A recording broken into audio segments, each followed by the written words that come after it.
Il blitz di Ferragosto, qui in quartiere Triestina 68 a Favaro, ha portato all'arresto di 8 sinti napoletani autori di furti in tutto il nord-est. Venivano ospitati da famiglie regolarmente assegnatarie degli alloggi.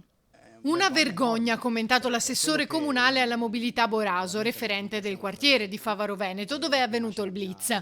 Il complesso popolare più grande in terraferma, con oltre 200 alloggi, 4 fabbricati di 9 piani, costruiti oltre 40 anni fa, che inizialmente era stato soprannominato Pantera Rosa per il colore dei muri, poi cambiato con il passare del tempo. E venire a scoprire che dentro gli alloggi pubblici, perché voglio ricordare, questi sono alloggi ATER affidati dal Comune di Venezia, che nella proprietà pubblica c'è qualcuno che ospita dei basisti che per anni hanno praticamente, erano i basisti, i capi dei furti del nord-est, soprattutto in Friuli e altre parti del Veneto, è una cosa di una vergogna enorme.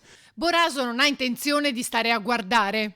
Lunedì scriverò al sindaco, scriverò al presidente Luca Zaia, perché devono assolutamente fare una proposta di modifica della legge regionale dell'assegnazione degli alloggi pubblici, dove chi ospita delinquenti, spacciatori, prostituzione, gente che ruba, gli deve essere revocata la casa. Cioè tu non puoi avere una casa pubblica fatta con i soldi di tutti i nostri concittadini del Veneto e della nostra città e poi scoprire che tu ospiti dei ladri, di organizzatori di furti, magari di spaccio e quant'altro. Bisogna scrivere una modifica chiara che chi fa questo, cioè dà ospitalità a gente che ruba, in questo caso erano i capi dei furti del nord-est, d'accordo? Gli deve essere revocata la casa pubblica.